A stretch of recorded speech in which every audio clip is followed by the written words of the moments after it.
sécurité de France 2. Enfin, à 9h25, la culture avec Christophe Combarieux. Il nous emmène au théâtre et au cinéma voir Snowden, le dernier film d'Oliver Stone. Mais tout de suite, ce que nous avons retenu dans l'actualité de ce mercredi 2 novembre.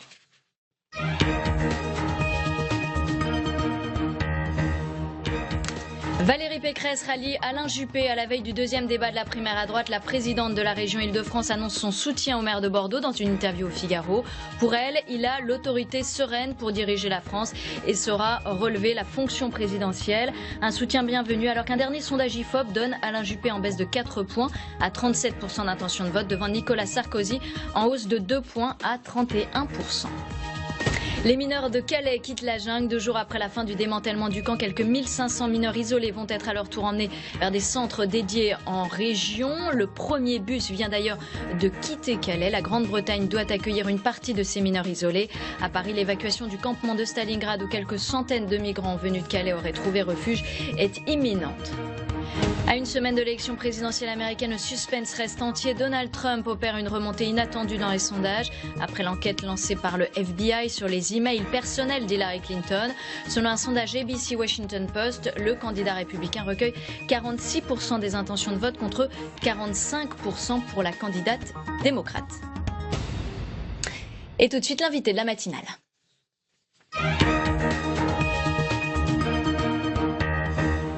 Florent Philippot, bonjour. Bonjour. Vous êtes député européen, vice-président du Front National.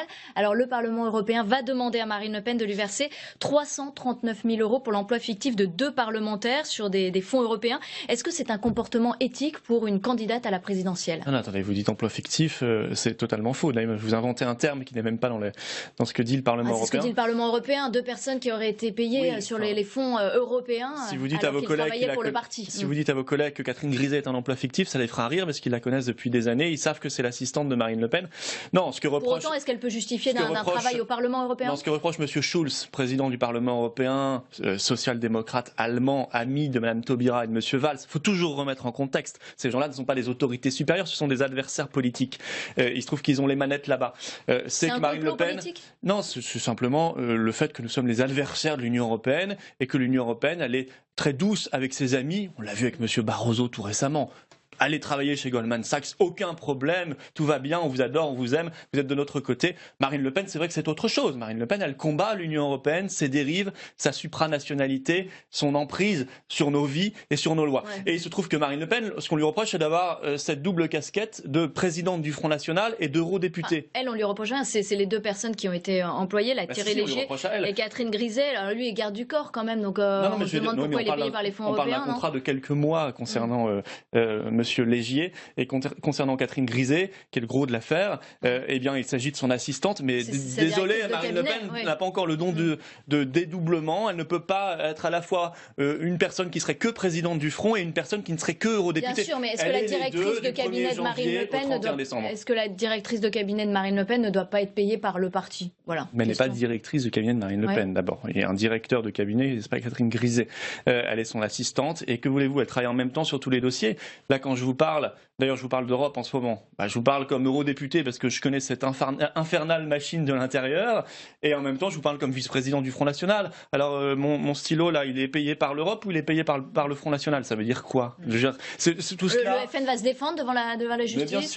Mais bien sûr, mais évidemment à quelques mois de la présidentielle, évidemment venant du Parlement européen qui est une machine, enfin l'Union européenne en tout cas est une machine à multiplier les conflits d'intérêts, la corruption, etc. Il y a quand même une vingtaine d'assistants parlementaires. Non, ça c'est le chiffre que vous avez pris il y a 1 an et demi. Tout cela a été dégonflé comme pas possible. Et en réalité, il subsiste quelques cas où on essaie de chercher des poux aux opposants de l'Union européenne. C'est ça la question. Posez-vous la question de savoir pourquoi les scandales à répétition au sein de la Commission de Bruxelles. Des scandales qui concernent, on ne parle pas là d'une assistante, etc. Non, on a parlé de M. Barroso, on a parlé de Mme Oettinger. Voilà, on parle de tous ces gens-là. Il y a d'autres cas, il n'y a pas que le Front National. Ils vont se faire embaucher dans des paradis fiscaux. Là, on parle de dizaines de millions d'euros, on parle de détournement, de réglementation, de procédures, etc.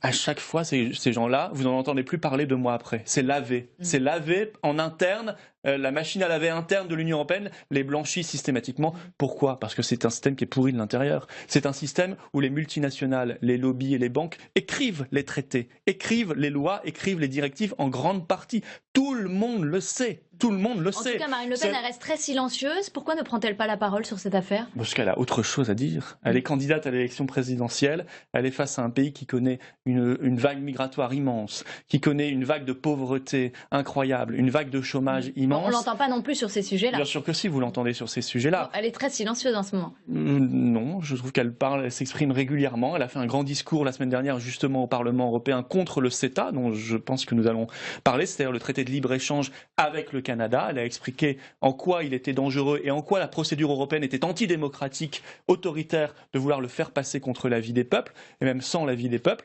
Voilà, elle s'exprime sur les grands sujets qui intéressent notre pays, l'avenir de notre nation, et c'est cela, je crois, l'enjeu de cette élection présidentielle.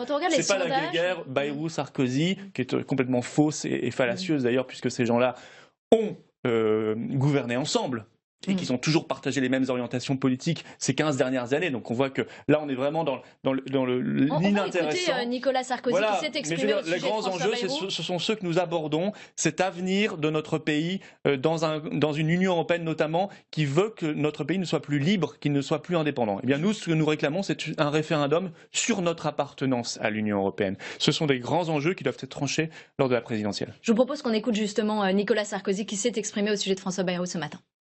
Son projet est aux antipodes des idées que je porte. Il veut une nouvelle tranche d'impôt sur le revenu, il veut l'augmenter. Il est contre l'interdiction du voile. Il veut le droit de vote pour les étrangers. Il ne veut pas la suppression du regroupement familial. C'est parfaitement son droit.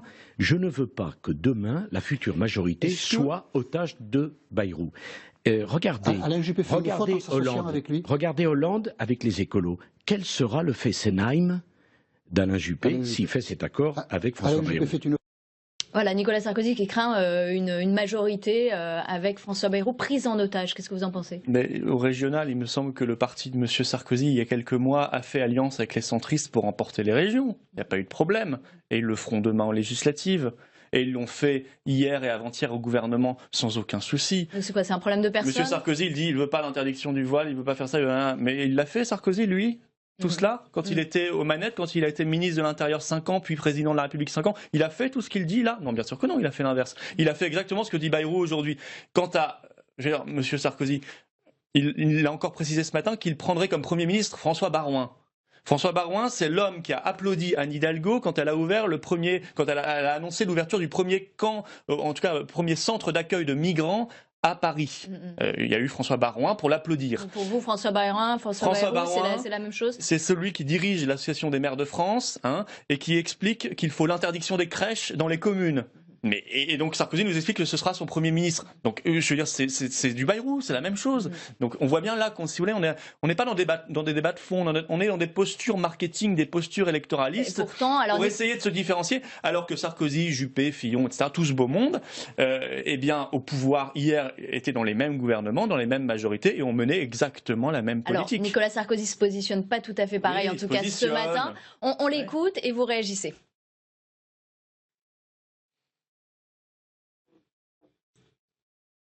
On voit bien que je suis la barrière et que le choix qui doit sortir de la primaire pour que tous ces gens n'aillent pas grossir les rangs du Front National, vaut mieux que ce soit moi. Tous les pays où la droite n'a pas assumé son corpus d'idées, où il y a une grande coalition, ça s'est traduit par une catastrophe. Et l'Autriche en est le dernier exemple. C'est le seul rempart face au FN, c'est comme ça qu'il se présente, Nicolas Sarkozy, ça peut marcher? Oui, oui, mais de là, donc il veut voter François Hollande. C'est ce qu'il a annoncé. Donc il veut voter pour quelqu'un qui vient d'avoir le pouvoir pendant 5 ans et qui a mené, comme lui d'ailleurs, comme Nicolas Sarkozy auparavant, la France au bord du précipice et du chaos. Donc on voit que oui, il y a une espèce de logique idéologique. Bien sûr que Nicolas Sarkozy et François Hollande font bon ménage, tout simplement parce qu'ils partagent les mêmes orientations.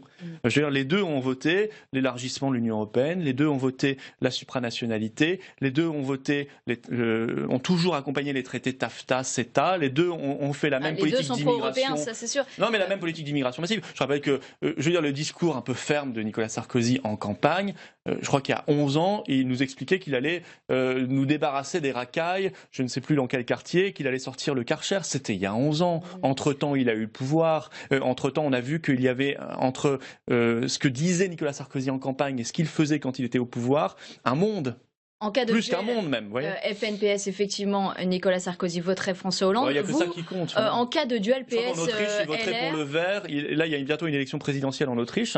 Un candidat patriote. Écologiste, Front National. Enfin, pas Front National, mais le candidat patriote là-bas, allié du Front National, effectivement, au Parlement européen, face à un candidat vert, donc l'équivalent de Madame Joly, ou par exemple de Eva Joly. Eh bien, Nicolas Sarkozy soutient Eva Joly, l'Eva Joly autrichien. Voilà. Vous, en cas de duel PS-LR, vous feriez quoi au second tour? Nous, on ne choisit pas. Voilà, on laissera la liberté à nos... Moi, personnellement, je ne participe pas à cela. Je ne voterai pas dans ces débats-là. Je ne l'ai jamais fait. Et nous avons toujours été clairs. La liberté totale à nos électeurs. On ne choisit pas entre PS et LR. J'allais utiliser une autre expression de la langue française, mais ça aurait été désobligeant. Vous n'êtes pas pour la recomposition des droites, alors? Je ne sais pas ce que ça veut dire, les droites. Aujourd'hui, il n'y a plus de droite ni de gauche. La gauche fait une politique ultralibérale de saccage social, la loi El Khomri, parce qu'elle est soumise à l'Union européenne comme la droite. Et la droite fait une politique laxiste d'immigration massive, de déconstruction de l'école de la République, où on n'apprend plus la fierté d'être français à l'école. Ça, c'est la droite. Et la gauche a fait tout l'inverse de ce qu'était normalement la gauche. Donc, dans la droite, il y a quand même plusieurs droites. Est-ce que vous vous reconnaissez dans aucune de ces droites? Je ne sais pas ce que c'est que tous ces... Moi, je pense que c'est un peu daté, tout cela. Je pense que droite et gauche, c'est vraiment un clivage. Et vous ne pensez pas que le FN a vocation à s'agrandir? Et pourquoi pas à droite? Non seulement il a vocation, mais il s'est déjà beaucoup agrandi et il s'agrandit chaque jour. Nous sommes aujourd'hui à 30% d'intention de vote au premier tour, en tête de la présidentielle, le premier parti de France. Et vous allez aller chercher où cet agrandissement si Mais nous allons continuer de convaincre et il y a des électeurs qui viendront de la droite et de la gauche. Il y en a chaque jour qui viennent de la droite et de la gauche, des gens qui veulent une alternative et d'abord qui ont compris que quand on n'est pas dans un pays indépendant, un pays libre, qui maîtrise sa monnaie, son budget, ses frontières, sa capacité à faire du patriotisme économique, on ne peut rien faire dans aucun domaine, ni l'immigration, ni l'identité nationale, ni le chômage, ni la pauvreté. Alors, vous n'avez pas d'alliance, vous, pour le second tour. Il y a eu des rapprochements évoqués avec Nicolas Dupont-Aignan. Vous en êtes où? Ça n'a pas avancé. Bon, il sera candidat à la présidentielle, c'est son droit le plus absolu. Je pense qu'il ne sera pas au second tour et que Marine Le Pen le sera. C'est en tout cas le scénario le plus probable. Et moi, je lui ai dit d'ores et déjà, parlons déjà du second tour, parce que nos adversaires, les adversaires de la nation, eux, ils savent s'allier au second tour. Qu'est-ce qu'il vous a répondu ? Pour l'instant, il ne répond pas. Et surtout, parlons aussi des législatives. Il faut que les patriotes aussi soient capables de s'allier. Nous sommes en tout cas ouverts à ce rassemblement. Lui, pour l'instant, il ne le souhaite pas. C'est sa responsabilité, mais je pense qu'il prend la responsabilité de diviser les patriotes. Or, nous avons besoin de l'alliance des patriotes, quelles que puissent être nos nuances, nos divergences, qui sont très faibles avec Nicolas Dupont-Aignan. Oui, très faibles. On a entendu aussi... Je crois qu'on va se croiser à Colombey le 9 novembre, comme chaque année. J'espère que cette fois-ci, on pourra discuter un petit peu. Alors, l'appel est lancé, en tout cas. Voilà. Il y a Jean-Frédéric Poisson qui a dit qu'il pourrait éventuellement voter pour Marine Le Pen à certaines conditions en 2017. Est-ce que vous avez eu des discussions avec lui? Est-ce que vous en parlez? Est-ce que ça pourrait se faire ou pas? Non, il exprime là le fait qu'il est peut-être un peu moins sectaire que tous les autres, dont Sarkozy, qui vont voter Hollande comme un seul homme. Lui est un petit peu plus ouvert, Monsieur Poisson. Il écoute un peu plus peut-être l'électorat aussi des Républicains. Il y aurait un intérêt à Après, ce sur le fond, vos formations se rapprochent? Non, sur le fond, on est en désaccord majeur sur des grands sujets. Il est européiste, il est favorable au Burkini, contre la loi d'interdiction des signes religieux ostensibles à l'école, celle de 2004. Nous sommes pour son extension au contraire. Il y a des vraies divergences, vous voyez, de fond, y compris sur les sujets sociétaux. Vous parliez des législatives. Sur combien de députés vous pourriez tabler en 2017? On a l'ambition de gagner d'abord la présidentielle et ensuite d'avoir une majorité pour gouverner. Vous voyez, on fait les choses dans l'ordre. D'abord l'élection présidentielle d'avril et de mai prochain. Les législatives, on verra bien. Alors là, on parle beaucoup des primaires, à droite, à gauche, chez les écologistes. À quand une primaire au FN? La primaire, d'abord, c'est pas la tradition française. Et surtout pas la tradition gaulliste. Elle a l'air de s'imposer un peu dans tous les partis. Elle s'impose par leur faiblesse, du fait de leur faiblesse, parce qu'ils n'ont pas de leader naturel. Et à gauche, alors évidemment, à gauche c'est le capharnaüm généralisé. À droite, pareil. Je veux dire, à l'UMP, pareil. Ils sont 7. Il y a quand même quelques guerres intestines, notamment à l'intérieur du Front National. Peut-être qu'un jour, il peut y avoir une primaire. Il y a une détestation et il n'y a pas de leader. Nous, je veux dire, il y a un leader qui s'appelle Marine Le Pen, il y a un chef qui est candidat à l'élection présidentielle, et nous respectons les institutions de la Ve République qui veulent que la présidentielle, c'est un dialogue direct entre un candidat ou une candidate et le peuple français. Ça n'est pas une affaire de parti et surtout pas de guerre interne à l'intérieur des partis. Pour autant, il y a quand même deux lignes assez claires. Il y a Marion Maréchal Le Pen qui est plus libérale et il y a Marine Le Pen. Est-ce que ces deux lignes-là ne pourraient pas un jour s'entrecroiser? Ça, c'est de la mouche qu'on essaie de temps en temps de raviver. Il n'y a pas deux lignes, il y a une seule ligne qui est celle définie par la présidente Marine Le Pen. Et tous, nous sommes pour sa victoire derrière elle, qu'il y ait des petites sensibilités, bien sûr derrière, c'est normal, on est un large rassemblement, mais il y a une vraie cohérence de fond. Nous sommes tous pour la souveraineté nationale, pour l'identité nationale, et pour cette idée qu'on doit offrir mieux que le mort aux pauvres, que la guerre de tous contre tous comme avenir à nos compatriotes. On doit leur offrir le progrès, économique et social y compris. Écoutez le secrétaire d'État Matthias Fekl qui s'est exprimé au sujet du CETA, cet accord de libre-échange entre l'Europe et le Canada. Paul Magnette a manifesté qu'il y avait un besoin de démocratie. Moi, je partage parfaitement l'idée qu'après des années de négociations commerciales sur toute une série de pays qui se sont faits dans l'opacité, à l'abri des regards des citoyens et souvent même des parlementaires, il y a besoin de mettre de la démocratie et de mettre de la transparence. La France a fait un travail démocratique depuis des années. Je suis allé plus de 20 fois devant le Parlement français. Nous avons d'ailleurs réussi à réouvrir les négociations précisément sur l'arbitrage pour nous attaquer. Nous avons été parmi les premiers à le faire, à l'arbitrage qui est un scandale démocratique. Est-ce que c'est un bon accord selon vous? Non, c'est un très mauvais accord. Comme son grand frère, le TAFTA, le traité transatlantique, qui n'est pas terminé. Là, c'est non. Hein. François Hollande a dit non au TAFTA. Oui, mais François Hollande n'a pas le pouvoir de dire non. Le mandat, il est dans les mains de la Commission européenne.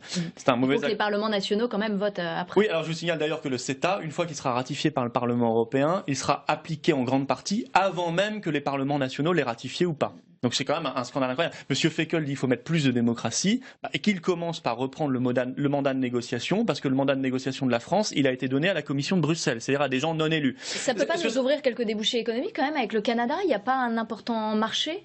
Non, nous allons importer 10 fois plus à cause de cet accord de bœuf canadien. On va passer en gros. Aussi. Non, mais ça sera plus difficile parce que ils respectent beaucoup moins de normes, il y a moins de qualité alimentaire et donc ils sont plus compétitifs. Et ils respectent toutes nos appellations d'origine contrôlée. Non mais d'accord, mais il y a du dumping social. On va importer demain 45 000 tonnes de bœuf canadien contre 4 000 à peu près aujourd'hui. On va mettre fin au principe de précaution de fait, puisque dans cet accord, il est écrit qu'il faut une preuve scientifique pour interdire préventivement quelque chose. Par exemple, les OGM, aujourd'hui, vous n'avez pas de preuve scientifique irréfutable. Mais au nom du principe de précaution qui est dans notre Constitution, on peut l'interdire quand même. Vous voyez ? Alors moi, je dis, il faut que ces gens-là se disent qu'ils sont face à un gouvernement, le Canada, qui négocie pour lui. Monsieur Magnette, il représente le Canada, et c'est normal. Un pays qui n'a pourtant que 30 millions d'habitants, 2 fois moins que la France. Lui, le Canada, il représente ses intérêts dans les négociations. Nous sommes représentés par la Commission de Bruxelles. C'est-à-dire que la France n'est même pas capable de défendre ses propres intérêts. Pourquoi ? Parce qu'elle a transféré ses pouvoirs de négociation commerciale à la Commission de Bruxelles. Et ça a été fait aussi bien par Sarkozy que par Hollande, et même avant. Vous voyez, donc c'est pas une question, encore une fois, de droite ou de gauche. Une toute petite réaction au ralliement de Valérie Pécresse à Alain Juppé. Non, aucune réaction. Une réaction. Ils se positionnent les uns par rapport aux autres, je pense d'abord en fonction des sondages. Ils regardent qui sera le probable gagnant et ils essaient de négocier, j'imagine, un Marocain ministériel. Merci Florian Philippot d'avoir été avec nous ce matin, député européen, vice-président du Front National. Très bonne journée à vous. Bonne journée à vous. Ils sont nombreux dans l'entourage du président et jusqu'au Premier ministre à douter d'une candidature de François Hollande. Ce week-end, Manuel Valls a fait part de sa colère et de sa honte après la publication du livre des journalistes du Monde. Le président peut-il aller au bout d'une nouvelle candidature? Y a-t-il une crise au sommet de l'État? Le couple exécutif est-il au bord de la rupture? On en débat tout de suite dans Ça fait l'actu.